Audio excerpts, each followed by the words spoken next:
Hi friends, ఈరోజు మనం చాలా రోజులుగా చాలామంది సబ్స్క్రైబర్స్ ఫ్రీక్వెంట్లీ రిక్వెస్ట్ చేసిన ఒక మంచి సస్పెన్స్ థ్రిల్లర్ కాన్సెప్ట్తో వచ్చిన మూవీ స్టోరీ ఎక్స్ప్లెయిన్ చేసుకోబోతున్నాం. ఇలాగే మీకు ఇంకా ఏ మూవీ స్టోరీని ఎక్స్ప్లెనేషన్ కావాలి అంటే ఆ మూవీ నేమ్ అనేది కామెంట్ బాక్స్లో కామెంట్ చేయండి. ఇంకా ఏమాత్రం ఆలస్యం చేయకుండా మూవీలోకి వెళ్ళిపోదాం.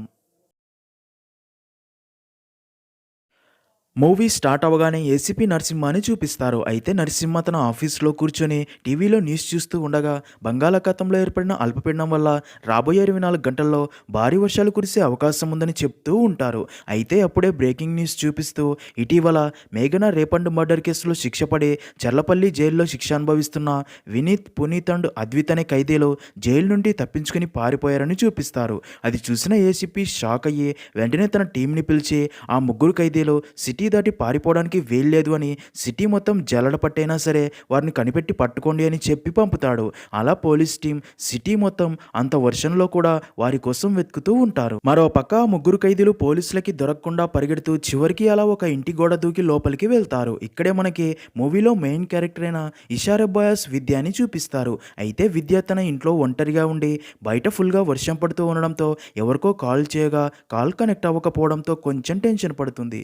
అదే టైంకి పవర్ కూడా పోతుంది. దాంతో దివ్య క్యాండిల్ కోసం వెతుకుతూ ఉండగా అప్పుడే ఆ ముగ్గురు ఖైదీలు అదే ఇంట్లోకి వచ్చి దివ్య ముందు నిల్చుంటారు. దివ్య ఆ ముగ్గురిని చూసి ఫుల్గా భయపడిపోయి వారి నుండి తప్పించుకోవడానికి పరిగెడుతుంది. దాంతో ఆ ముగ్గురు ఖైదీలు దివ్య వెంట పరిగెత్తి తనని పట్టుకుంటారు. అప్పుడే పవర్ కూడా వస్తుంది. అప్పుడే వాళ్ళు దివ్య నోరు మూసి తనతో కేవలం ఒకే ఒక గంట మాత్రమే నీ ఇంట్లో తలదాచుకుంటాం, ఇప్పుడు బయటికి వెళ్తే పోలీసులు పట్టుకుంటారు అని, అలాగే అంతలోగా పోలీసుల్ని ఇంటికి వచ్చి మా గురించి నిన్ను అడిగితే తెలీదు అని చెప్పాలి, లేదంటే నిన్ను కూడా చంపేస్తామని వార్నింగ్ ఇస్తారు.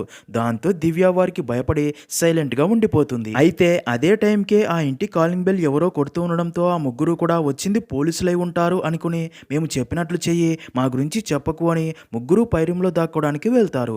అలా ముగ్గురు పైరూంలో ఉన్న కబోర్డ్లో దాక్కోవాలని అది ఓపెన్ చేయగా అందులో ఉన్న డెడ్ బాడీని చూసి ముగ్గురి మైండ్ బ్లాక్ అయ్యి గట్టిగా అరుస్తారు. ఆ అరుపులు విన్న దివ్య వెంటనే పైకి వచ్చి ఆ ముగ్గురితో పాటు ఆ డెడ్ బాడీని చూసి తను కూడా షాక్ అయ్యి కాలింగ్ బెల్ కంటిన్యూస్గా ఎవరో కొడుతూ ఉండడంతో ఆ డెడ్ బాడీతో పాటు ముగ్గురిని అదే కబోర్డ్లో ఉండమని చెప్పి క్లోజ్ చేసి కిందికి వెళ్ళి డోర్స్ ఓపెన్ చేయగా దివ్య పక్క ఇంట్లో ఉండే పాల్ వచ్చి ఉంటాడు. నిజానికి పాల్ దివ్యాని ఇష్టపడుతూ తనని ఫ్లడ్ చేస్తూ ఉంటాడు.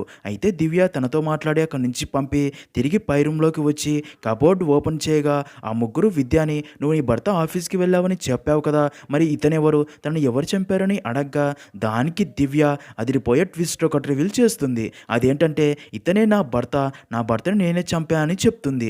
అది విన్న ముగ్గురి మైండ్ బ్లాక్ అయ్యి అలా షాక్లో ఉండిపోతారు. అప్పుడే దివ్య వారితో అసలు తను తన భర్తనే ఎందుకు చంపాల్సి వచ్చిందో జరిగింది చెప్పడం స్టార్ట్ చేస్తుంది. సీన్ కట్ చేస్తే ఇక్కడే మనకి మన మూవీలో మెయిన్ క్యారెక్టర్ అయిన రాహుల్ని చూపిస్తారు. అయితే Rahul one of the famous add maker. అలా ఒకసారి రాహుల్ ఒక యాడ్ షూట్ కోసం ఒక చిన్న పల్లెటూరుకి వెళ్ళి యాడ్ షూట్ కోసం ఫోటోలు తీస్తూ ఉంటాడు. అప్పుడే రాహుల్ అదే ఊర్లో ఉండే విద్యాని చూస్తాడు.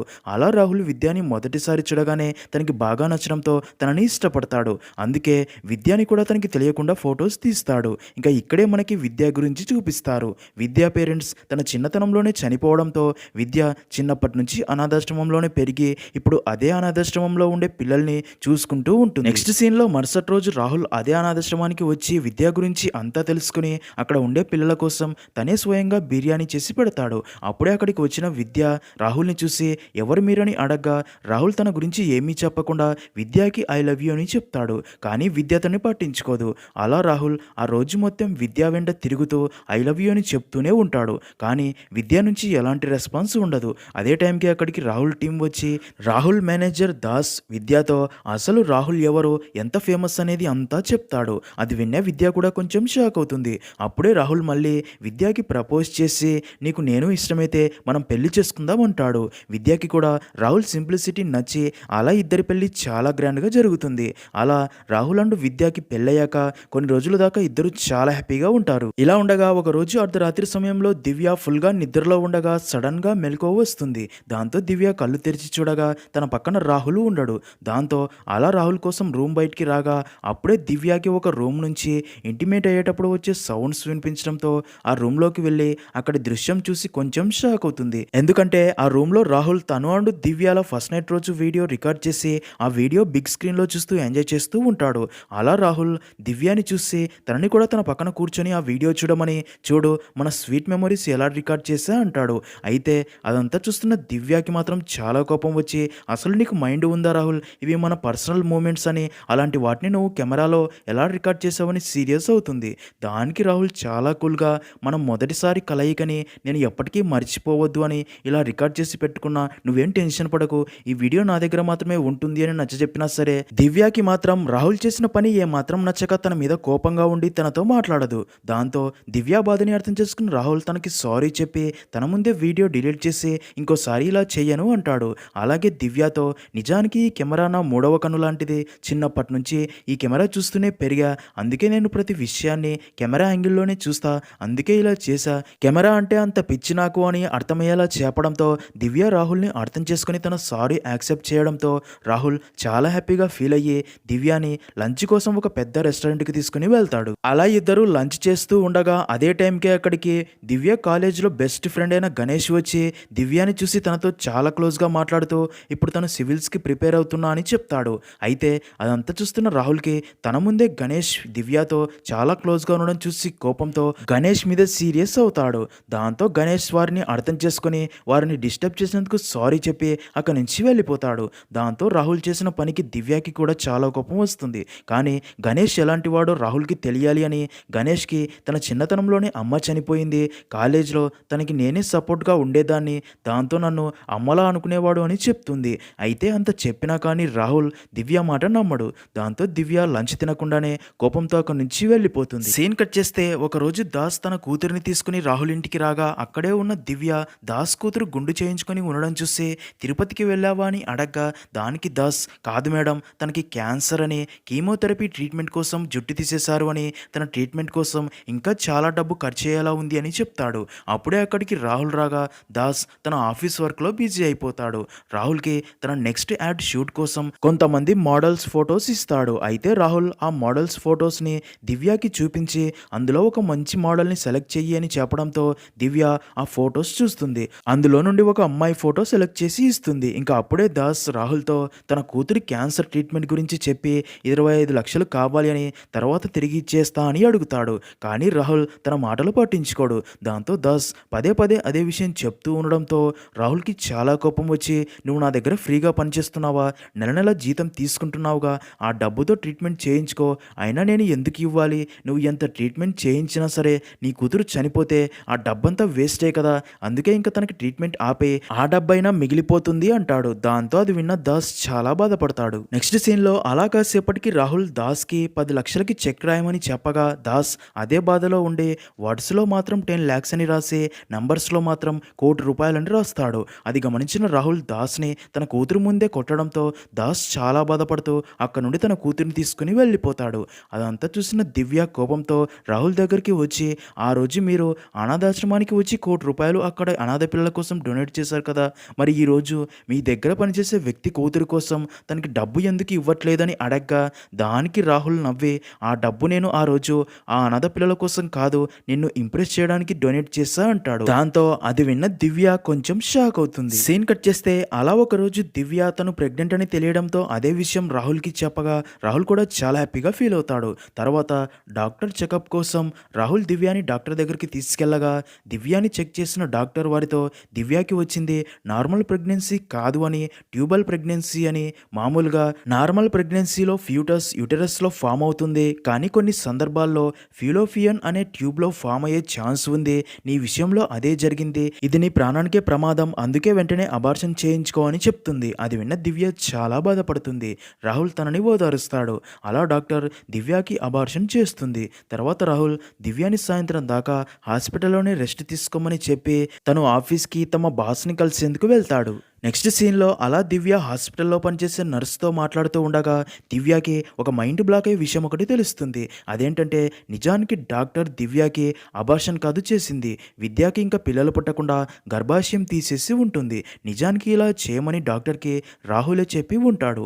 ఈ విషయం తెలిసిన దివ్య గుండెలు పగిలేలా ఏడుస్తుంది. ఇక్కడే రివీల్ అయ్యే అదిరిపోయే ట్విస్ట్ ఏంటంటే నిజానికి రాహుల్ ఆఫీస్ బాస్ రాహుల్ భార్య అయిన దివ్య ఫోటో చూసి నేను ఇన్ని రోజులు ఎదురు చూస్తుంది ఇలాంటి మోడల్ కోసమే అని, తన కోసం ఎంత డబ్బైనా ఇస్తా తనే నా కంపెనీ యాడ్లో యాక్ట్ చేయాలని చెప్పి ఉంటాడు. దాంతో రాహుల్ దివ్య ప్రెగ్నెంట్ అయితే తన అందం చెడిపోతుంది అని ఇలా చేసి ఉంటాడు.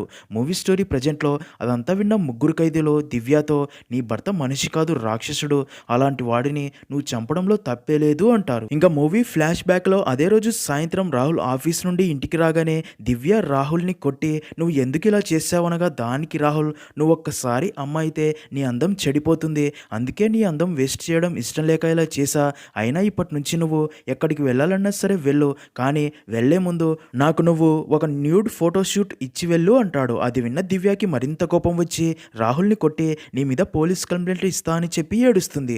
అప్పుడే రాహుల్ నవ్వుతూ ఇలాంటి సిచ్యుయేషన్ వస్తుంది అని నాకు ముందే తెలుసు, అందుకే ఇది ప్లాన్ చేశా అని తన ఫస్ట్ నైట్ వీడియో దివ్యకి చూపించి బ్లాక్మెయిల్ చేస్తూ నా మాట విను, నీ న్యూడ్ ఫోటోషూట్తో నువ్వు చాలా ఫేమస్ మోడల్ అయిపోతావు, కాదు అంటే ఈ వీడియో సోషల్ మీడియాలో షేర్ చేస్తా, నీ లైఫ్ మొత్తం స్పాయిల్ అవుతుంది, ఆలోచించుకో అని చెప్పి వెళ్ళిపోతాడు. అది విన్న దివ్య చాలా బాధపడుతుంది. సీన్ కట్ చేస్తే దివ్య ఇదే విషయం తన బెస్ట్ ఫ్రెండ్ అయిన గణేష్కి చెప్పి బాధపడుతుంది. అదంతా విన్న గణేష్కి కూడా రాహుల్ మీద చాలా కోపం వస్తుంది. అయితే అదే టైంకి అక్కడికి రాహుల్ వచ్చి దివ్య అండ్ గణేష్లని చూసి ఇద్దరి మధ్య అఫేర్ ఉంది అని గణేష్తో గొడవ పడగా అప్పటికే రాహుల్ చేసిన దానికి తన మీద కోపంగా ఉన్న గణేష్ కూడా తనతో గొడవ పడతాడు. అలా ఇద్దరి మధ్య చాలాసేపు గొడవ తర్వాత చివరికి గణేష్ కత్తితో రాహుల్ని చంపబోతాడు. అప్పుడే దివ్య గణేష్ని ఆపి నువ్వు కాబోయే ఐఏఎస్వి, నీకు ఇలాంటి గొడవలు ఎందుకు అని తనకి నచ్చజెప్పి అక్కడి నుంచి పంపగా గణేష్ వెళ్ళిపోగానే రాహుల్ ఆ కత్తిని తీసుకుని గణేష్తో అఫేర్లో ఉంది అనుకుని దివ్యని చంపాలని ఫిక్స్ అయ్యి తన మీద అటాక్ చేయగా అదే ప్రాసెస్లోనే దివ్యనే అదే కత్తితో రాహుల్ని పొడవడంతో రాహుల్ అక్కడిక్కడే చనిపోయి ఉంటాడు. అలా జరిగిందంతా దివ్య ఆ ముగ్గురి ఖైదీలకి చెప్తుంది. ఇంకా మూవీ స్టోరీ ప్రజెంట్లో ఇంటి నిండా పొగ వ్యాపించడంతో అది చూసిన నలుగురు ఆ పొగ ఎక్కడి నుంచి వస్తుందా అని వెళ్ళి చూడగా ఒక రూమ్లో విండో కర్టన్స్ తగలబడిపోతూ ఉంటాయి. అవి ఎవరు అంటించారో అర్థం కాదు. అప్పుడే దివ్య బాల్కనీలోకి వచ్చి బయటికి చూస్తూ ఉండగా ఇక్కడే ట్విస్ట్ ఏంటంటే బయట దివ్యకి కనబడకుండా దాస్ దివ్యాని గమనిస్తూ ఉన్నట్లు చూపిస్తారు. సీన్ కట్ చేస్తే ముగ్గురు ఖైదీలు దివ్యాని ఇప్పుడు నువ్వు ఏం చేయాలనుకుంటున్నావు అని అడగ్గా దానికి దివ్య నేను జరిగిందంతా పోలీసులకు చెప్పి సరెండర్ అయిపోతా అంటుంది. అది విన్న ముగ్గురు దివ్యతో అసలు ఇందులోని తప్పేముంది, తప్పు చేసింది నీ భర్త, అందుకే తనకి తగిన శిక్ష పడింది అని నచ్చజెప్పి ఇందులో నుండి నువ్వు బయటపడేందుకు నీకు మేము హెల్ప్ చేస్తామని నలుగురం కలిసి ఎవరికీ తెలియకుండా నీ భర్త శవాన్ని తగలబెడతామని చెప్తారు. అది విన్న దివ్య కూడా బాగా ఆలోచించి రాహుల్ డెడ్ బాడీని తగలబెట్టేందుకు తమకి ఉన్న ఫామ్ హౌస్ గురించి చెప్పి అక్కడ ఎవ్వరూ ఉండరు అని, అందుకే ఈ డెడ్ బాడీని అక్కడికి తీసుకెళ్లి తగలబెడదామనడంతో అలా నలుగురు రాహుల్ డెడ్ బాడీని కారు డిక్కీలో పెట్టుకుని ఫామ్ హౌస్కి బయలుదేరగా మార్గ మధ్యంలో పోలీసులు అన్ని వెహికల్ చెక్ చేస్తూ ఉంటారు జైలు నుండి పారిపోయిన ముగ్గురి కోసం.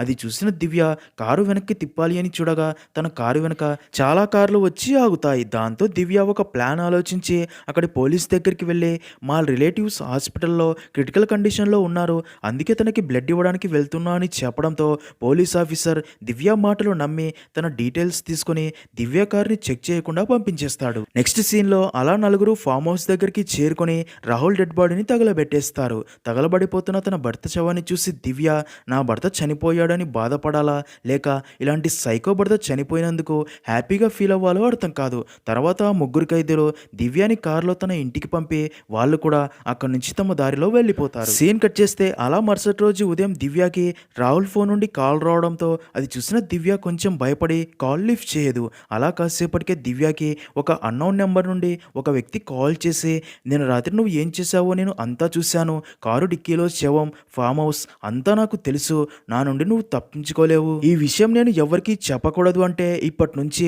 నేను ఏం చెప్తే అది నువ్వు చెయ్యాలి అని, నాకు ఏం కావాలో మళ్ళీ కాల్ చేసి చెప్తా అని కాల్ కట్ చేసేస్తాడు.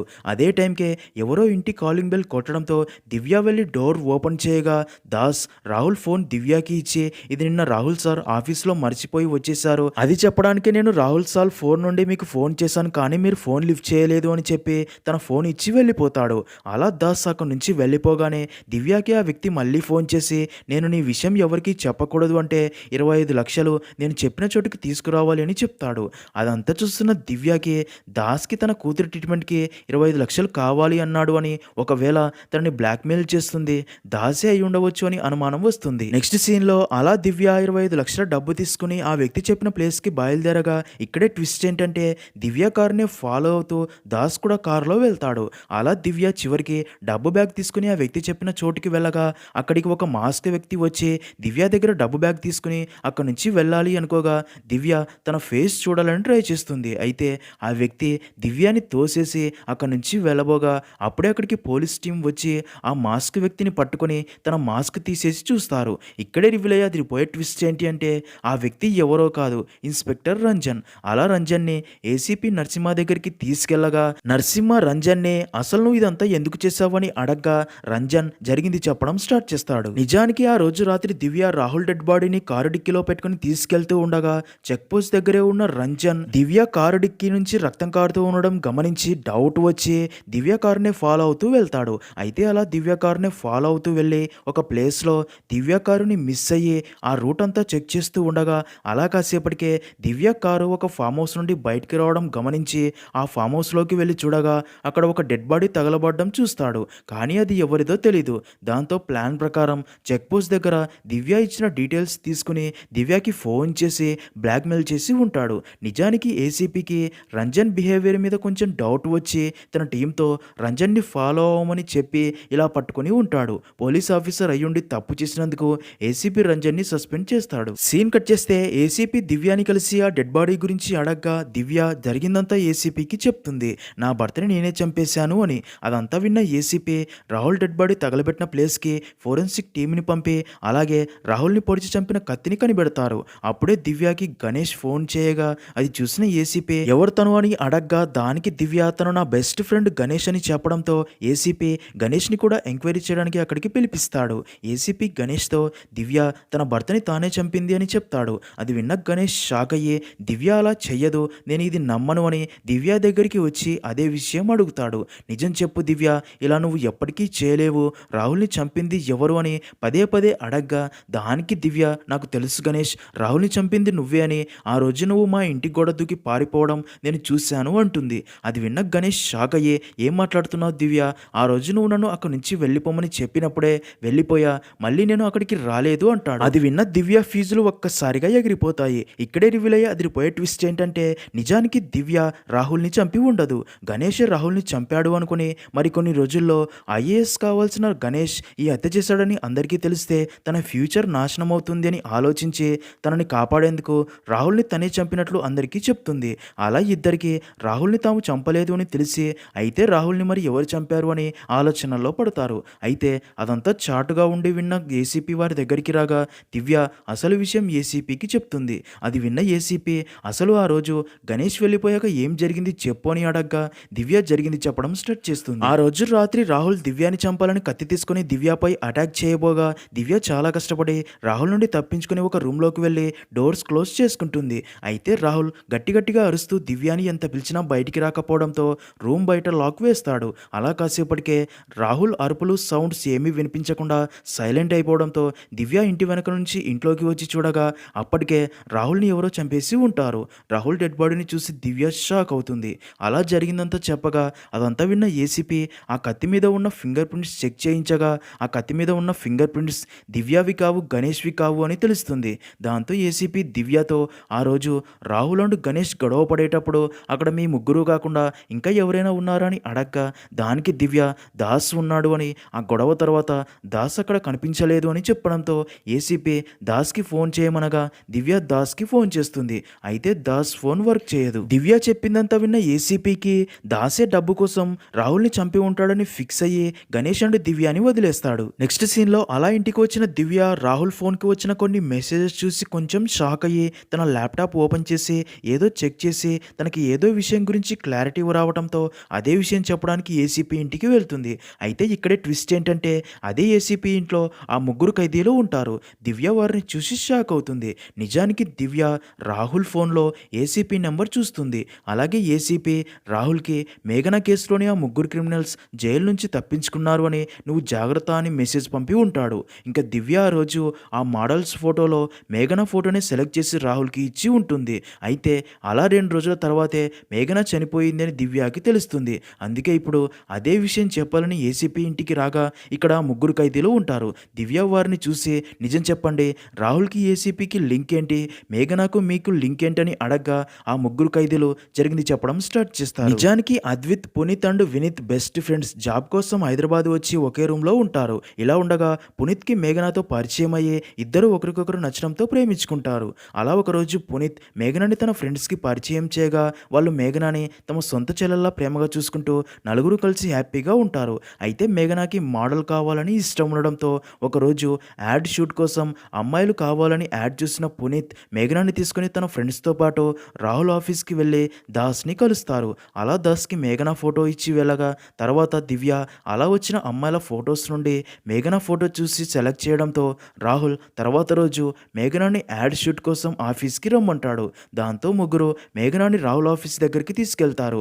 అలా రాహుల్ ముగ్గురిని బయటే ఉండమని చెప్పి యాడ్ షూట్ కోసం మేఘనాని స్టూడియో రూమ్‌లోకి తీసుకెళ్తాడు. అయితే రాహుల్ యాడ్ షూట్ కోసం మేఘనాని తన డ్రెస్ తీసేయమని, బట్టలు లేకుండా ఫొటోస్ తీయాలి అంటాడు. అది విన్న మేఘన షాక్ అయ్యి నాకు ఇలాంటి ఫోటో షూట్ అవసరం లేదు అని అక్కడి నుంచి వెళ్ళబోగా రాహుల్ తనని ఫోర్స్ చేయడంతో మేఘ తనని కొడుతుంది.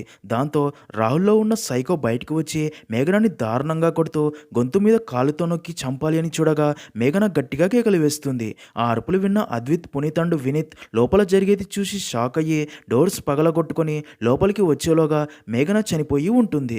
దాంతో కోపం వచ్చిన ముగ్గురు రాహుల్ని బాగా కొట్టి చంపబోతారు. అయితే ఇక్కడే ట్విస్ట్. అప్పుడే అక్కడికి రాహుల్ బెస్ట్ ఫ్రెండ్ అయిన ఏసీపీ నరసింహ అక్కడికి వచ్చి రాహుల్ని కాపాడి ఆ ముగ్గురిని బాగా కొట్టి వారి ముగ్గురు బట్టలు తీయించి వారే డ్రగ్స్ మత్తులో మేఘనని అత్యాచారం చేసినట్టు క్రియేట్ చేసి ఫొటోస్ కూడా తీస్తాడు. అయితే మేఘన ఇంకా కొన ఊపిరితో ఉంది అని గమనించిన ఆ ముగ్గురు కూడా తనని హాస్పిటల్కి తీసుకెళ్లి ప్రాణాలు కాపాడమని రిక్వెస్ట్ చేయగా ఏసీపీ మాత్రం నవ్వి మేఘన గొంతు మీద కాలుతో నొక్కి చంపి తర్వాత అదే కేసులో ముగ్గురిని అరెస్ట్ చేసి జైల్లో పెడతాడు. అలా తర్వాత ఈ ముగ్గురు మేఘనాని చంపిన ఏసీపీ అండ్ రాహుల్ మీద పగ తీర్చుకోవాలని ఫిక్స్ అయ్యి తనని చంపాలి అని జైలు నుండి పారిపోయి వచ్చి రాహుల్ ఇంట్లోకి వెళ్ళగా అదే టైంకే దివ్య రూమ్లోకి వెళ్ళి డోర్స్ లాక్ చేసుకుని ఉంటుంది.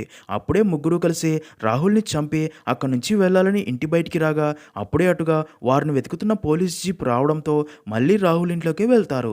అయితే అక్కడ రాహుల్ డెడ్ బాడీ ఉండదు. అప్పటికే దివ్య రాహుల్ డెడ్ బాడీని చూసి తనని గణేష్ చంపాడు అనుకుని డెడ్ బాడీని కబోర్డ్లో దాచి ఉంటుంది. ఇంకా తర్వాత ఏం జరిగిందో మనకి తెలుసు. అలా ముగ్గురు దివ్య స్టోరీ విన్నాక తనకి హెల్ప్ చేయాలని ఫిక్స్ అయ్యి రాహుల్ డెడ్ బాడీ తగలబెట్టడంలో హెల్ప్ చేసి ఉంటారు. ఇంకా స్టోరీ ప్రజెంట్లో అప్పుడే అక్కడికి ఏసీపీ వచ్చి అసలు నిజం వారికి తెలిసిపోయిందని అర్థమయ్యి తన దగ్గర ఉన్న గన్తో ఆ నలుగురిని చంపాలి అనుకోగా అలా ఏసీపీకి అండ్ ఆ ముగ్గురికి మధ్య చాలాసేపు ఫైట్ తర్వాత చివరికి ఆ ముగ్గురు ఖైదీలు ఏసీపీని చంపేస్తారు. సీన్ కట్ చేస్తే దివ్య వెళ్ళి దాస్ని కలిసి తన కూతురి ట్రీట్మెంట్ కోసం 25 లక్షల డబ్బు ఇస్తుంది. అప్పుడే దాస్ తన స్టోరీ చెప్పడం స్టార్ట్ చేస్తాడు. నిజానికి ఆ రోజు రాహుల్ అండ్ గణేష్ గొడవ పడుతూ ఉండగా అప్పుడే దాస్ రాహుల్ డబ్బు ఉంచే లాకర్ ఉన్న రూమ్లోకి వెళ్ళి లాకర్ ఓపెన్ చేసి తన కూతురు ట్రీట్మెంట్ కోసం డబ్బు తీసుకోవాలని చూడగా లాకర్ ఓపెన్ అవ్వదు. దాంతో దాస్ అక్కడే దాక్కుని కాసేపటికి బయటికి వచ్చి అక్కడి నుంచి వెళ్ళబోగా అప్పటికే ఆ ముగ్గురు ఖైదీలు రాహుల్ని చంపుతూ ఉంటారు. దాంతో అది చూసిన దాస్ భయపడి అక్కడే దాక్కుని దివ్య ఆ ముగ్గురికి తన స్టోరీ చెప్పేటప్పుడు పై రూమ్లోకి వెళ్ళి విండో కర్టన్స్ తగలబెట్టి అక్కడి నుంచి పారిపోయి వచ్చి ఉంటాడు. ఇంకా ఆ రోజు అనుకోకుండా దాస్ దివ్య కారు వెనకాలే వెళ్ళి ఉంటాడు. ఇంకా అలా దివ్య ఇచ్చిన డబ్బుతో దాస్ తన కూతురికి ట్రీట్మెంట్ చేయిస్తాడు. తర్వాత దివ్య తిరిగి తను పెరిగిన అనాథాశ్రమానికి వెళ్ళి అక్కడే ఉంటూ అక్కడ పిల్లల్ని చూసుకోవడం మొదలు పెడుతుంది. అలా అక్కడితో మూవీ ఎండ్ అవుతుంది.